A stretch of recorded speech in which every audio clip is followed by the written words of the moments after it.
Hello and welcome to the Flexline Media Front 9 feature card coverage of the final round of Sunday League by Run It Disc Golf. I'm Ashton and I'm joined in the booth by League Director himself, Elliot Faulkner. Ashton, it's a pleasure to be here. Sunday League was a shotgun start.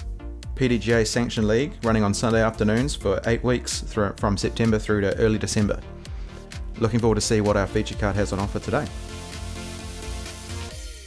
So looking at our card, first up we have Tufuga, ranked first in the juniors. Joseph Berry, MPO, also in first. The man next to me, Ashton Clark, coming in second into this round, and Cummack, local FPO gun, coming in first.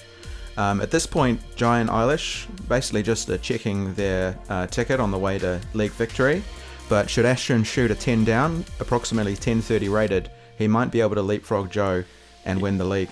Could be a bit of a stretch there. Didn't actually know that's what I needed to do on the day, so I'm glad I didn't know that actually. It probably would have put me out of off. interest, would you have liked to know that? Definitely not. Just a bit too much pressure. Yeah. So hole 1, 91 metres. It's really, for the right-handed player, it's just a huge spike hyzer. Try not to go too long into the fairway of 2. Yeah, you do have to swing it a long way around those trees. It sort of looks like there's a gap in the middle of the tee, but it really isn't. You're basically par at best if you go down the middle. Yeah, it's a tough one to park because you really need to stall it out and finish a lot harder left than you would expect off the tee. Joe looks like he's cut this one inside and he's going to get right through the gap. That's, I don't want to say lucky, but well, he found a small hole there. Yeah, I've hit those trees many a time without that result. Here you go. Do you get the same luck? I'm trying to follow him through the tree, but missed the gap. No result there. Eilish. A low drive out of Eilish, looking for a skip. She's short of the trees, so she's got a lot of airspace to work with there. A little gap to hit here. You can see the basket beautifully framed through there. Oh, just caught the right side. So I've actually got a little window here. Shout out to Becs on the throw cam for catching that one. Yeah, Becs, co-league director, catching your yoga moves. So Eilish looking to make a big putt to save par here on 1. She's up under the basket. It's not how she would want to start, but it's pretty windy out there today, so not the easiest scoring conditions. Jai from maybe circle 3, floating one up there. Probably a bit bigger of a putt than he'd have liked from that position. So Joe cashing in the bird after sneaking through the trees there. That's a dream start. Hole 1's a pretty tough one to get. You had 3 birdies on the day, Joe, as we've seen. Jeremy Brokenshire, another Christchurch crusher, and new to the league player, Campbell Brown, who showed up for his first round and had a really good performance. He's one to watch for sure. So Jai tapping an unlucky bogey there. I think the upshot was what made that a bit harder for him. Moving on to hole 2, 174 metre par 4, straight down the middle. You've got this tree on the right which can come into play for the drive, but you're really just looking to chop the distance off and then hit this gap, try and end up in the circle. Yeah, it looks kind of simple off the tee, but you've got the tree on the right and then the trees on the left. Up to the path here it plays as an island, so you really need to cross the path and get sort of straight or right. And then the green narrows down pretty tightly with OB on the right side from the path and the shared fairway on the left. Yeah, like you said, Joe catching those trees on the left-hand side of the fairway there. I've gone just above them. Not the sort of distance I'd be looking for, but it's in the middle, so... Good position for the next shot.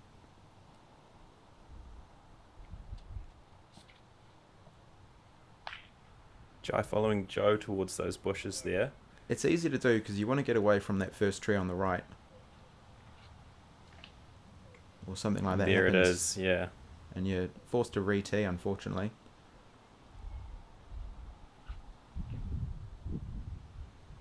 Yeah, well, that's well done from there. Just a safe, straight shot into the centre. Jai just taking some relief after, I believe, landing OB, so back in the line of play. Ashton knowing the rules there, allowing Jai to get a bit more space for this next shot. Yeah, it definitely helped him get a bit more distance on this one, not being so close to the tree. That's a good recovery.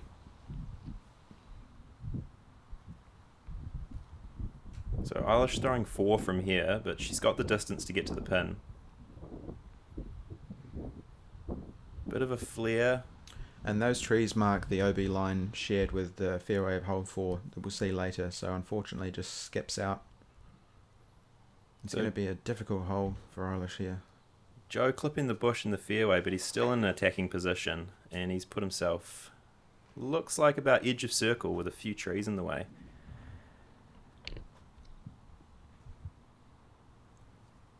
And this is you for 2.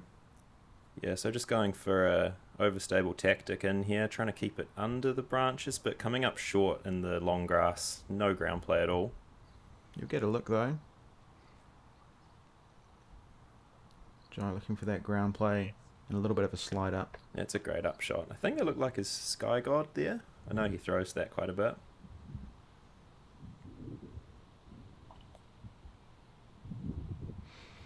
Not able to find a gap there, unfortunately.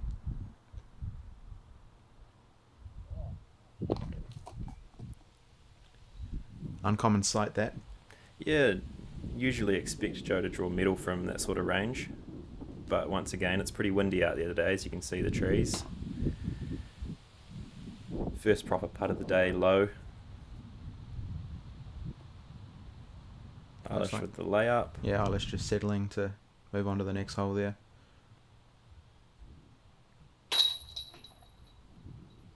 Jai in for the bogey. Just the 1 OB stroke at the start cost him. Yeah, it was really close as well. That bush kind of sits halfway in and out of bounds, so you could find yourself lucky. Tapping in my second par there, so not exactly the start I was looking for to chase Joe down for the league, but can't be mad with a few pars. Hole 3, 87 metres. It sort of shapes away to the left. Looks like a pretty stock hyzer, but there's a lot of catchy grass on the ground and low hanging branches, so the window's actually relatively narrow and you don't often get much skip. Yeah, as you can see from the preview there's a few mounds of dirt on the ground and they tend to eat up anything trying to skip into the basket there.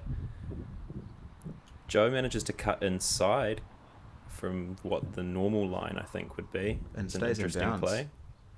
There is an OB line that runs up the left on the shared fairway with hole 2 and then guards the hole 2 basket, so he's got through there. Oh wow, you've got through everything. Yeah, I just want to thank Jeremy Brokenshire for showing me that line the morning of. So he told me if you push the ceiling there's a lot less to deal with getting into the green, and it paid off. That was the first time I tried it. Yeah. Jai finding just outside the circle. It's a good drive. We'll have to see where that mound of debris sits in front of him, whether he's got a lip or not.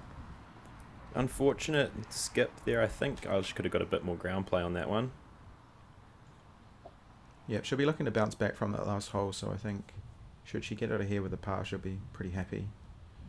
Yeah, for what looks like quite a stock hyzer shot, it is kind of a difficult hole. There's a lot of guardian trees and there is an OB line on the tight inside if you do saw it off a little bit. Yeah, and in FPO, par is actually strokes on the field. It played 0.65 over for the entire league in FPO, so if Eilish can sink this one, she's actually making up ground on the field. Joe's off to a pretty handy start there. The front 9 is definitely the harder of the 2 9s for scoring, so 2 down through 3, really good start. Absolutely, and great job by yourself there to card the birdie. I can actually provide that Ascot front 9 played almost 6 strokes over par on average across the league. I could believe that. 5 of the hardest holes on the course are in the front 9 and 7 of the top 10. So there's bogeys for everybody in the front 9. Yeah, it definitely makes sense. My game plan usually attacking this course is kind of just try to stay clean through the front 9 and then you know you're in for a decent score. So anything under par through the front 9 and you're happy. Hole 4, a really good one, close to 200 metres, bit of an S-bend in the fairway. So you're looking to get right around the corner to give yourself a forehand into this green if you're looking to play for a birdie. Yeah, I love this hole. You've got to have a good backhand and a good forehand to get a look. Anything else and you're probably outside circle.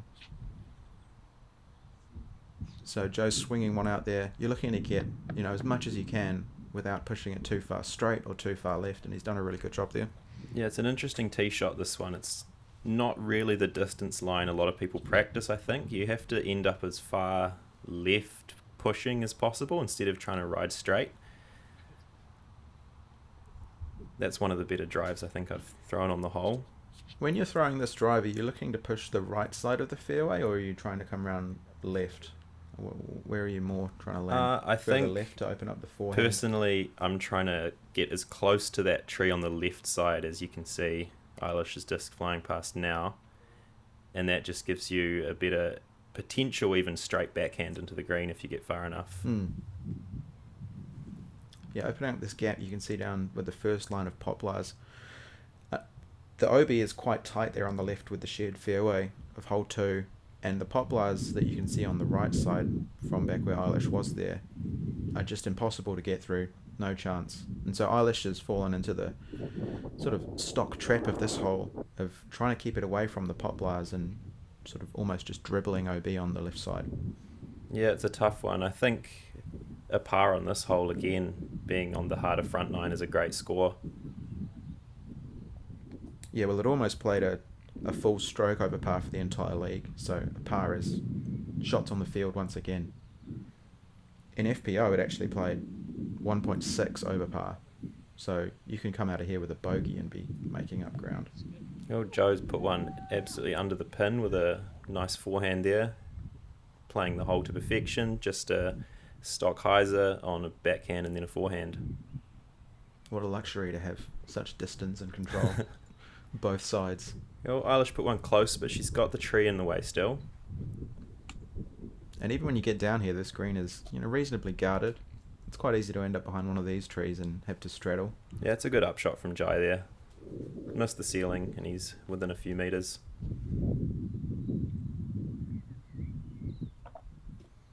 Yeah, unlucky for Eilish. It's not the preferred stance, I don't think. It's definitely tough with the wind in a new stance, for sure. And it does get windy down here. We're so close to the beach. The ripping easterlies, the prevailing wind. Yeah, I was a bit lucky with my lie there. You can see the other side of the tree. The branches are a lot higher, so 1 metre made the difference. Great putt from Jai there. Lovely. He's getting his round back on track. Confidence builder for sure.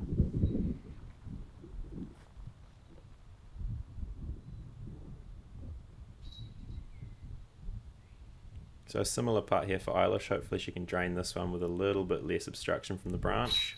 Perfect. Well done.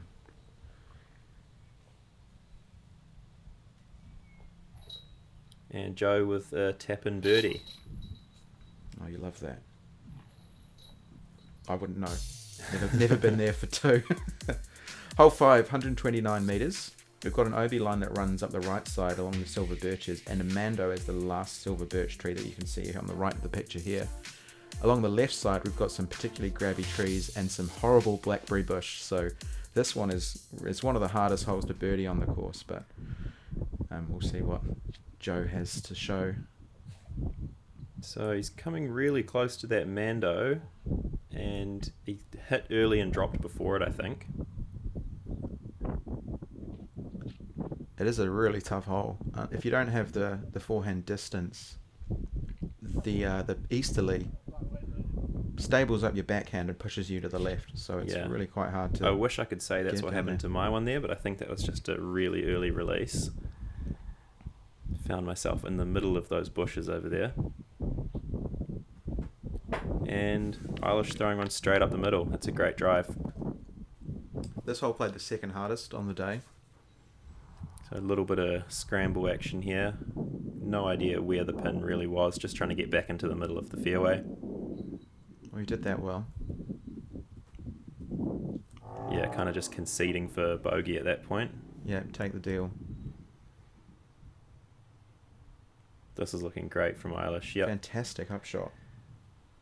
I think getting a 3 on this hole is almost like a birdie. The amount of overpass strokes that you see on it. I think it tempts a lot of people to attack where it's quite a specific shape that you have to throw with a late turning driver, and it's pretty difficult. if you don't have 130 on a forehand, you end up trying to hit a pretty tight gap up by the basket. Actually played 0.81 over for the MPO field for the season and 1.09 over for FPO. So not much of a separator between the two field. Wow, that was a good run. You really wanted to save that, didn't you? Yeah, I mean, there wasn't too much danger of going long, so give it a soft bid, I guess. And the same from Jai, almost ringing it up from way outside the circle. So Joe taking a bogey after his 3-down start.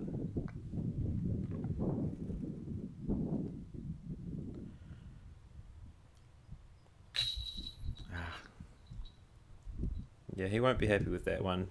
Jai obviously has had a great season being first in his division by a long shot. So he's really just a victory lap at this stage. And he's had a couple of wicked rounds as well. He shot a 9.75, rated 4 down here. One of the rounds was very impressive. I think he may have placed second overall as a junior. So fantastic. Yeah, it's pretty impressive. Got a really strong field of juniors coming through Christchurch at the moment. It's great to see. Yeah, we had 16 junior players in the league, which is really good to see. And Eilish actually takes the box there with a par, just showing you that if you can play this whole simple, break it down, you can take strokes on everybody. So hole 6, 111 metres, all of the bushes between the tee pad and the basket that you can see play as a hazard. So the 100 metre distance on it plays a little bit longer because they're getting quite high now. You can opt for the safe option up the left fairway that you can see, or if you try and clear it and you do make it, you're usually going to be in the circle. I think Eilish might have found the hazard there, I'm not too sure. Joe will be looking to clear it for sure. Get a bit of turn on a fast driver. Yeah, you're throwing a little bit uphill as well, so pretty hard to get it all the way up there. Cool, so he's found the bailout zone. What's your game plan here? Just mash it, go for it. Put one on a bit of Annie over the top and see what happens, really. Just hoping to clear the hazard. And you've done that. Yeah, so I only realised in the last couple of weeks as well that if you hit the tree line behind the basket, if you manage to even get there, then it's quite a good option because you're not going to go too far past. Wow, look at this from Jai.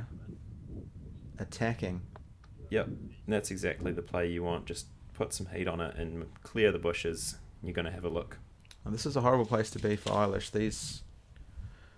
All of this shrubbery grows up so high, so it's really hard to even get out of there. And she's get it found forwards. the hazard again, so looking like it might be a bit of a big number. Joe's put his upshot quite long there. That's uncharacteristic for him. So Eilish throwing 5. A pretty good run. Yeah, from there that's good. Just get on to the next hole now. Jump putt. Too much. Probably didn't need a jump. And Jai for a 2.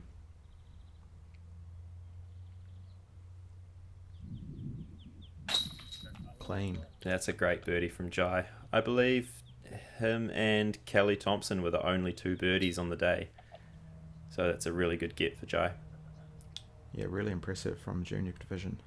So Joe, after his upshot, looking at a really tough putt from the bushes, and he's found chains. That's a good effort, but not quite.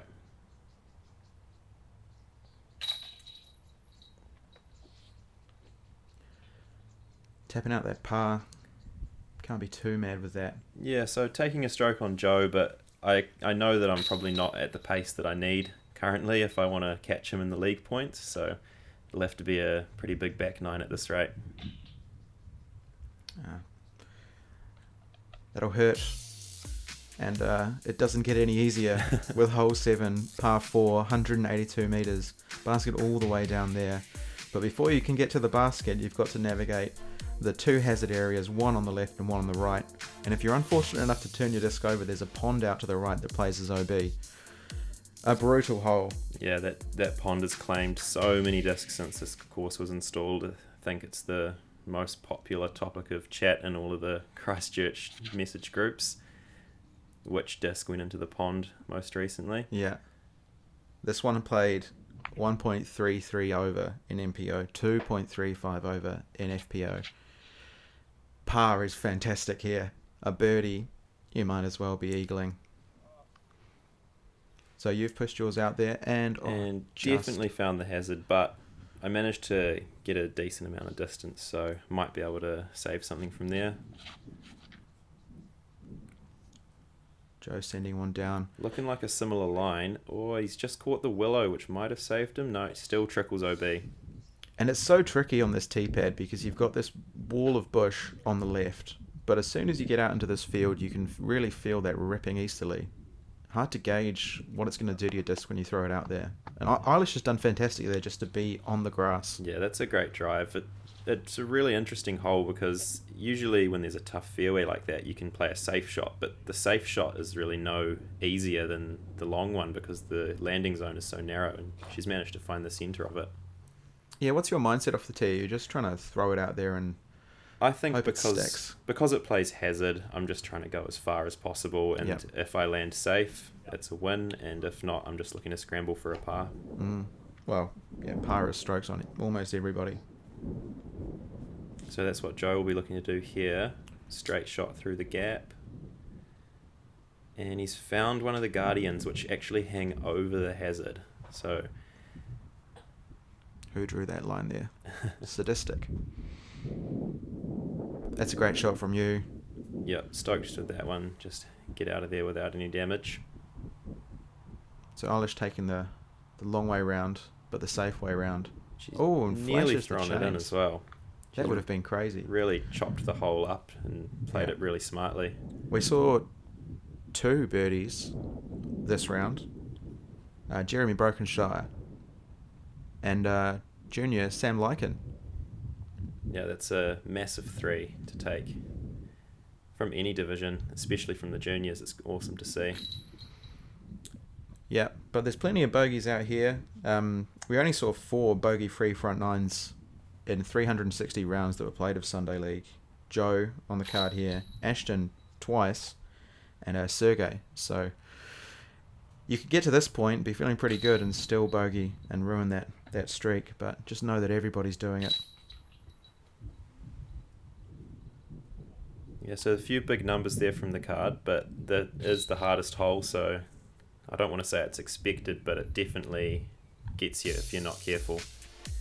So hole 8, we've got a short par 3. It's not a triple mando, so you do see some people playing a spike hyzer line or a low forehand line through the gap. It's only 67 metres, so this is really the first time the course lets up and gives you a relatively easy birdie compared to the last few holes. It's the easiest hole in the front 9 by scores, but still not a gimme. Definitely not. I prefer taking the wide hyzer because the prevailing wind is usually coming right to left, help push your disc back towards the basket. And if you don't have to deal with the small tree gap, then I say why would you? Also completely takes the hazard on the left side out of the equation because it shares the hazard with hole 7 as we've just seen, so sometimes you can end up out there.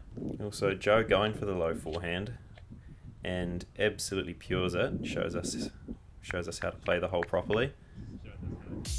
That's worthy of a replay. We get a run at replay.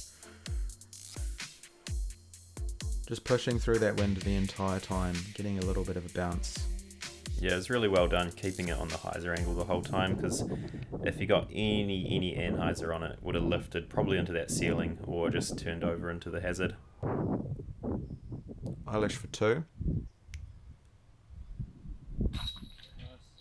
That's a good putt there. You can't quite tell on the camera, but there's a ripping headwind coming around that corner. Yeah, fantastic putt. Fantastic birdie. Nice to get some green on the card. There I am looking for that lift on my hyzer putt. Sorry about that. Not finding any. Bad timing from me. Joe with the park job. He'll be happy to take a bird after that stretch. So back on track. Joe tapping in.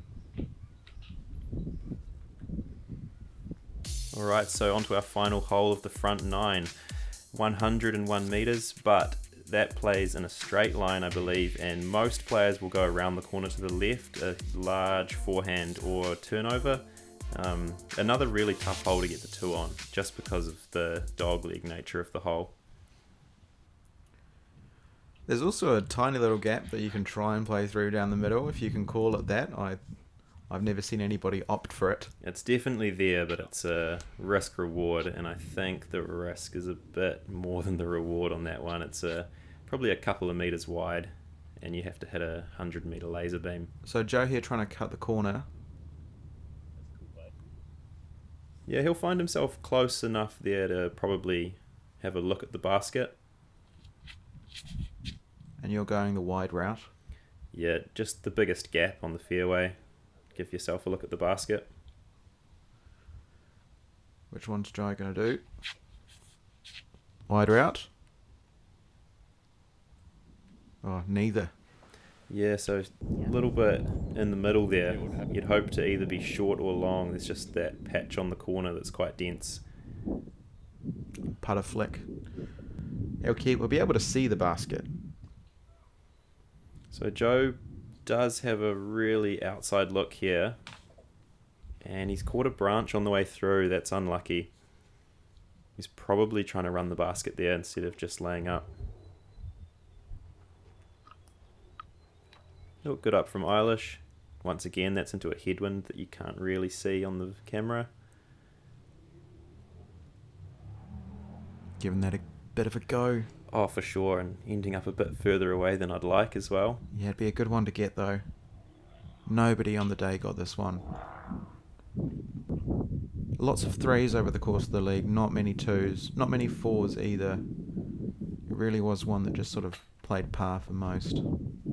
Yeah, I think being out next to nearer the ocean and the sea breeze at this one coming straight towards you as you turn around the corner makes it a lot harder to get your forehand to hook around the corner. And if you're throwing a turnover, it's just going to get pushed down straight away. So definitely a hard 2 to take. I've seen it done though.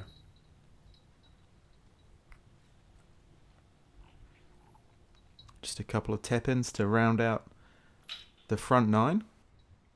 So after Jai taps in here, he'll be sitting on a +7. Joseph will be on +1. Myself with a -1, and Eilish on +11.